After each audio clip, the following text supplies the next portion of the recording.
Ah, Smart Water Alkaline with antioxidant. Whoa, that's refreshing. And a 9.5 plus pH for every way you move. I did take a Spain class today. Restoring like a pro. Smart Water Alkaline with antioxidant. For those with a taste for taste. Grab yours today. Anyone can follow. It takes something special to be an original.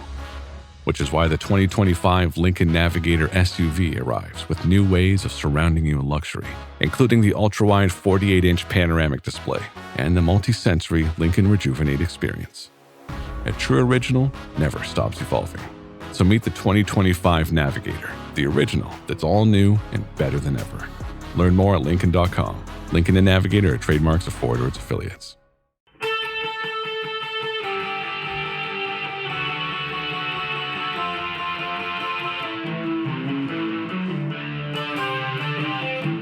This is the Daily Blast from the New Republic, produced and presented by the DSR Network. I'm your host, Greg Sargent.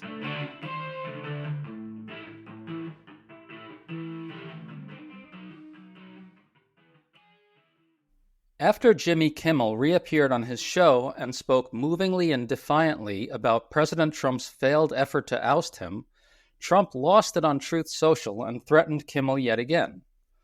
What's funny, though, is that Trump's screed actually wrecked one of the biggest claims that Fox News and MAGA figures have been making about this whole saga now that Kimmel has been reinstated. We think this chaos and absurdity actually points to a deep weakness.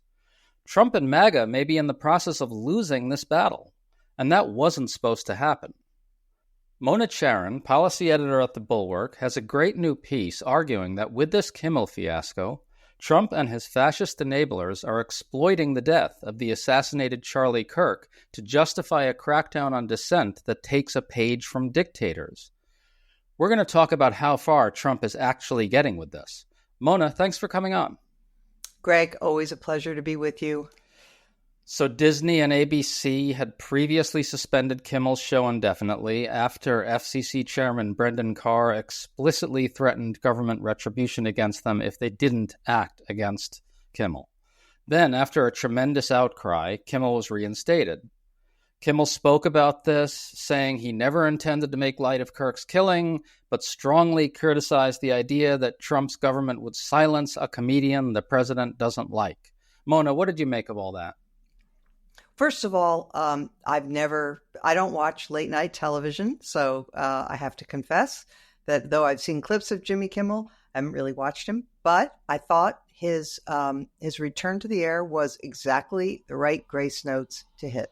He made the important, really civic point that he said, my show is not important, I'm not important. What's important is that we live in the kind of country where you can say what you like without fear of government retribution. That is the whole point. And thank you, Jimmy Kimmel, for getting it, for nailing it, really. Yes, I thought he absolutely nailed it, too. This isn't about me, he said. This is about whether people like me can speak. I mean, exactly. That is the essential civic message. And there's a sort of, I think, a subtle beauty to it as well, which is it cuts against Trump's megalomania, if you think about it. Yes, because, it is a pleasure to hear someone say, it's not about me. When we live in an era with a guy whose megalomania, as you say, is world historical. It is world historical, and that brings us to Trump's new threat. In a Truth Social rant, he said, quote, "I can't believe ABC fake news gave Jimmy Kimmel his job back. The White House was told by ABC that his show was canceled." Trump also said, quote, "I think we're going to test ABC out on this. Let's see how we do." Mona, you wrote in your very good piece that Trump's crackdown on dissent is incredibly serious stuff.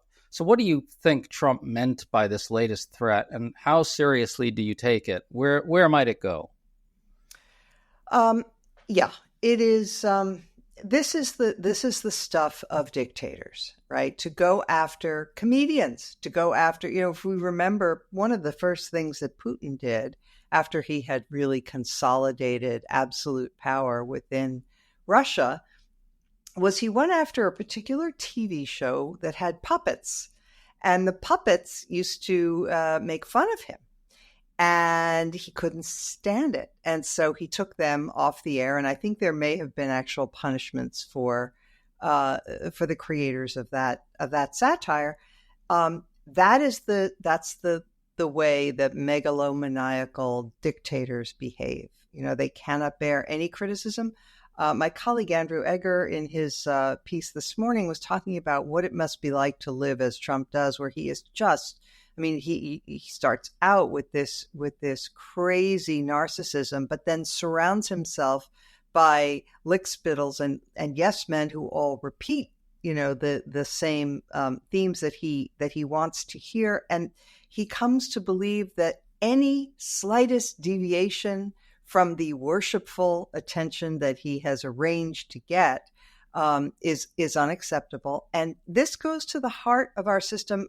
I have begun, Greg, to have some doubts about whether our civil society has the strength to push back, because the antibodies that used to be there, that were there when I was growing up, for example, at any suggestion of inhibiting free speech in any way, there was always a huge pushback from left, right, and center. Everybody agreed these were certain just foundational American beliefs about what it meant to be an American, was that it's a free country.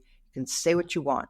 You can go out in front of the White House and say the president is a fascist and not worry about getting arrested, or have any other punishment visited upon you, like lose your job.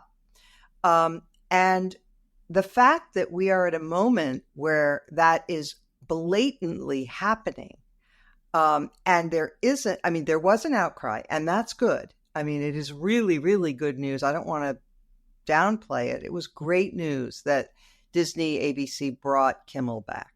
That is great news. It shows there's life in the old system yet. But the threat could not be more serious. Yes, I think that's what we should take away from Trump's latest tweet as well. I want to say that I think I'm a little more optimistic than you are about what we've just learned about civil society, but I'd love to close on that. For now, what I think it's worth observing is that Trump's threat badly undermines what Fox News and MAGA have been saying lately. One figure after another has tried to argue that Kimmel's reinstatement proves the government never actually corruptly pressured Disney and ABC. I'll read a few examples. Sean Hannity scoffed that this showed that Kimmel's original ouster was a decision by ABC Disney, not the government. Jesse Waters said this was a showbiz decision. Scott Jennings tweeted, "So we don't live in an authoritarian regime? Got it." Now that's just preposterous. Brendan Carr just did explicitly threaten Disney and ABC, and the mere fact that it didn't work doesn't mean it didn't happen. But that aside... Well, wait. Let's not put that aside. Can we drill down on that for just a second? Because all these folks at Fox, all these little factotums who are saying, the party line, They have very short memories. Just a few days ago, I recall Senator Ted Cruz saying about the Carr statement that it sounded like a mafioso. Nice network you've got there. Be a shame if anything were to happen to it. That was Ted Cruz.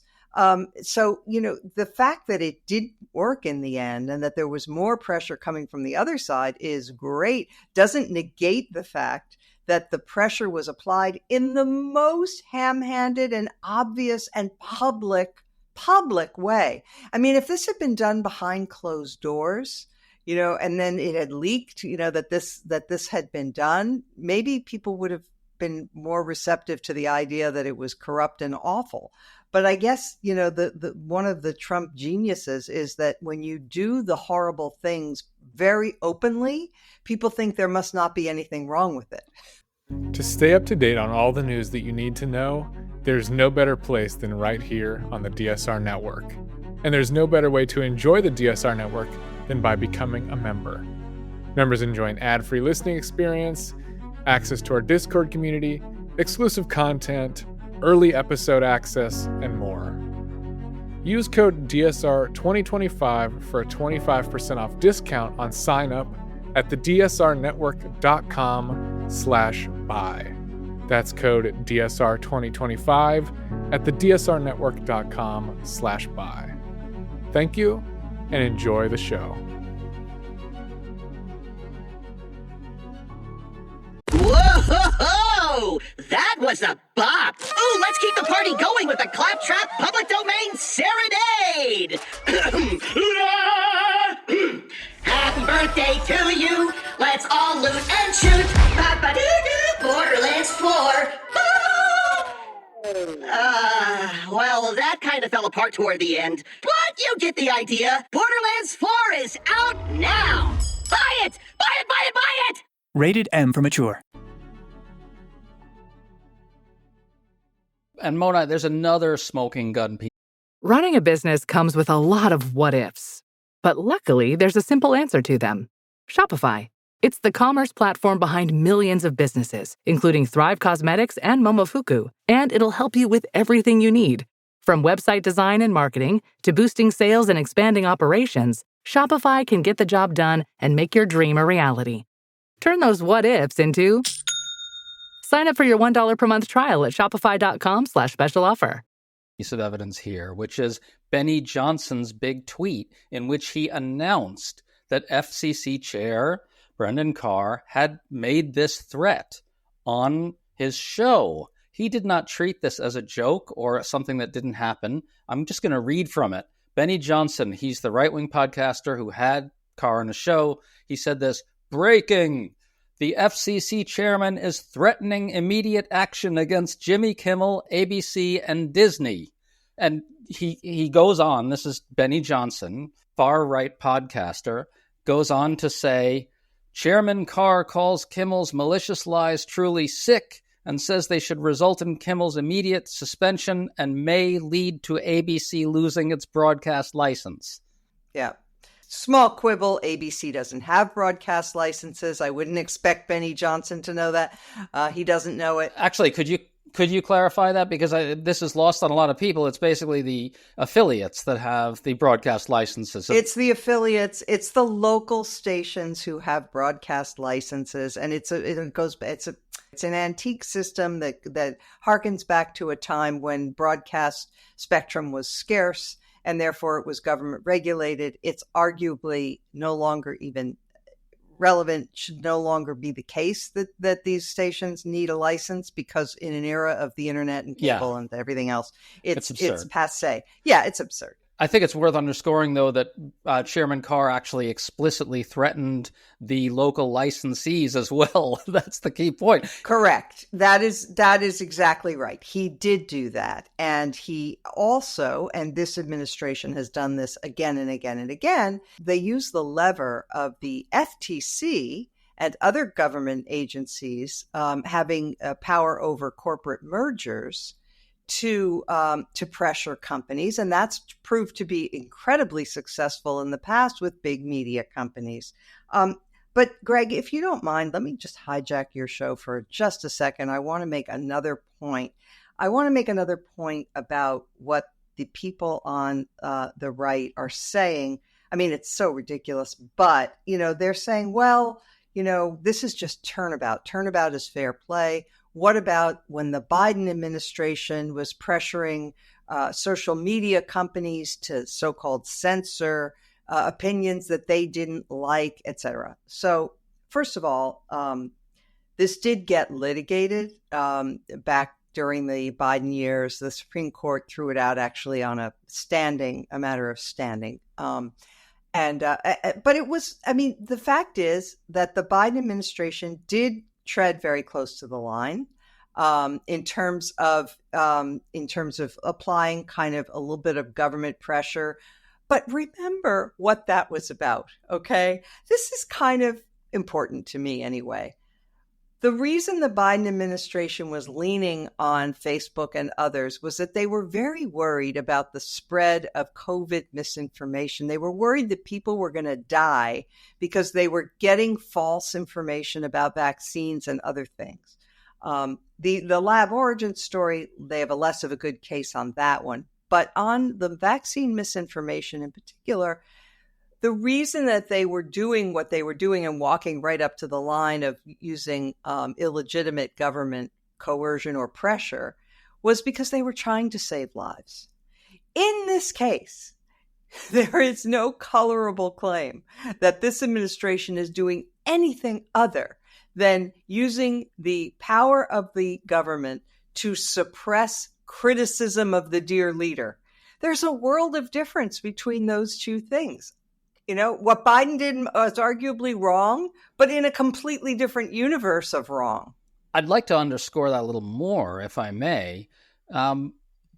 As you put it, Biden went up to the line. Okay? They were very conscious of a very difficult tension in their position. They were worried about trampling the First Amendment. And one could argue that maybe they went over the line, but at least they were conscious of the line. In this case, Trump went out and he himself on Air Force One said explicitly that maybe Brendan Carr should yank the licenses of people who are overly critical of Trump. That's not exactly the quote, but it was extremely close to that. And that is, there's no way anyone in good faith could compare what Biden did with that by Trump, which is an explicit and direct threat that's all about speech about dear leader. Exactly. And of course, he has gone after CBS because he didn't like the way they edited the 60 Minutes interview with Kamala Harris. And he's gone after, everybody who criticizes him. When Jonathan Karl said, are you worried about the First Amendment implications, or what do you think? I think he asked him what about Pam Bondi's statement that there's hate speech and we're going to go after it. Right. He said, maybe we should go after you. We'll go after you. And, proudly, he says, I already got, a settlement out of your employers, and maybe I'll get more. He is utterly, utterly blatant and flagrant about what he's doing, trying to suppress speech. By the way, it's worth underscoring that Jonathan Karl's employer was ABC News. So Trump actually extorted $16 million from ABC and then went on to threaten Disney and ABC with the aim, or at least had Brendan Carr do it, threaten Disney and ABC in order to get Kimmel yanked.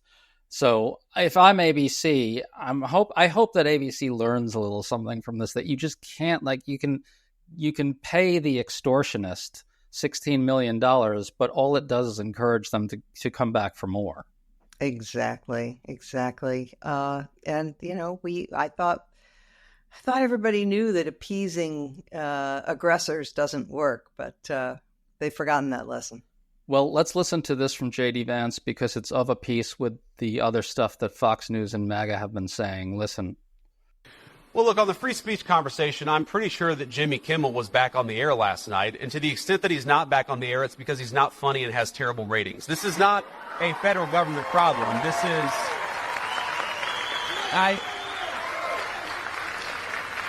And Kid, I want to answer your question in good faith. Well, people will say as well, didn't the FCC commissioner put a tweet out that said something bad?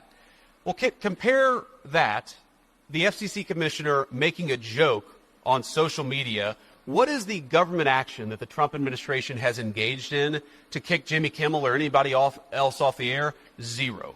What government pressure have we brought to bear to tell people that they're not allowed to speak their mind? Zero. Mona, there are so many distortions here, it's hard to keep track. He says Carr was joking about Kimmel, but as we mentioned earlier, Carr went on Benny Johnson's podcast and explicitly made the threat. Johnson certainly didn't think it's a joke. Trump himself said it on Air Force One. But I just want to ask you whether you agree with me on this. I think there's an element of backpedaling right now going on with J.D. Vance and even some of these Fox figures. They know that Trump can't be associated with explicit government censorship in quite the way that Trump himself is fine being associated with it. Like, they know it's bad. They know it's politically a problem, even if Trump doesn't. And I see that in J.D. Vance's kind of sleazy positioning here. What do you think? Oh, Greg, I think... it'd be nice to see it your way as a ray of hope. But there's another way to look at it too, a little darker, which is this is them doing their retconning, where January 6th. Oh, that didn't happen. I mean, that was a great patriotic display. There was the violence that you thought you saw that was not there, et cetera. So they're just they're going to rewrite reality to suit themselves, because it didn't turn out the way they wanted. So just let's review what happened here. It was Trump's use of authoritarian state censorship that provoked the massive cultural backlash, a cultural backlash that was bigger in many ways than the one that greeted Kirk and led them to think they could get away with censorship in the first place.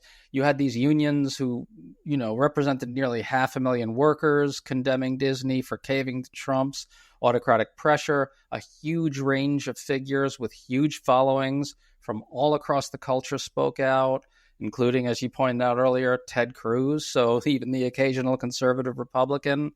As G. Elliott Morris showed, the backlash really encompassed everyone from small investors to ordinary consumers. And then there was pressure on Disney customers, some of them canceled Disney Plus subscriptions, canceled Disney World vacations in protest. I think that there's an underlying strength in civil society here that we risk overlooking if we kind of get too doomy about it, if that makes sense. Am I being too optimistic? No. So thank you for pointing that out, and for dragging me into the light a little bit. So let me also say that in the last few weeks, remember the Trump bleat about Chicago's about to find out why they call it the Department of War, right?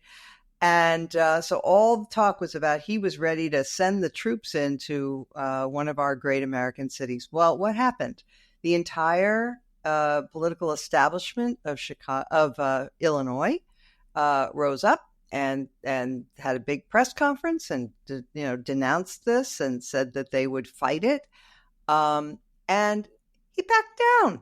He backed around. He said, "Oh, well, maybe we'll go to Memphis. We'll go to So, I mean, when people actually show a little spine and resist, he can be backed down. I even go back to the very beginning of this awful second Trump administration. Remember that he wanted who was the Congressman? He wanted Matt Gaetz as his attorney general initially. And there was pushback. And he said, "Oh, okay, fine, I'll choose someone else." I mean, he does back down. He can be resisted.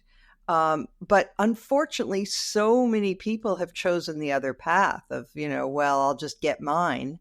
And, yes, looking at you, Jeff Bezos and Tim Cook and all those other corporate leaders who decided to butter him up. That was not necessary. They have fuck you money, excuse my French. Why did they do that? We need more spine. We need more people like the civil society groups you talked about, like the individuals. And especially, I have to say, this time around, there were more than a few Republicans who actually spoke up. So that was a healthy sign. Look, I think that this episode could maybe lead more and more people to kind of find that spine you're talking about. At least I'm hopeful. Mona Charen, really terrific discussion. Thank you so much for coming on as always. My pleasure.